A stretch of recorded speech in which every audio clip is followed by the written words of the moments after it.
в едно такова гробище ние се бяхме настрани да обядваме, след там някакъв вид труд селскостопански. И аз на шега казах, че тази работа трябва да завърши добре, защото който осквернява гробище, то бели стават. Това как малко на шега. То обаче за нещастие, тъкмо нашата партийна секретарка нещо падна и си щупи главата, смисъл, нещо падна там, спръна се в някакъв камък. Така че трябваше да бъде закарана в Кърджали, в болницата. И взехме там една кола и аз се настраних кой да е, защото общото ми се пътуваше, някакси, пък се познахме и бяхме в добри отношения с тези дружески. Така че попадах в Кърджалийската болница. Това е едно важно описание. В Кърджалийската болница, значи ние пристигнахме с една кола, нали, някаква жена и тече кръв от главата, това е положението. Това, което ни попитаха на входа, първите думи бяха: вие турци ли сте?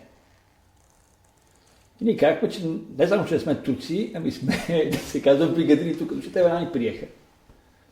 На което сестрата, която ни прие, нали, съответно беше обработена жената, нямаше никаква така. Имайте предвид, че ние тук вече турци не пускаме. Те да си ходят в Турция, там да си ги оправят.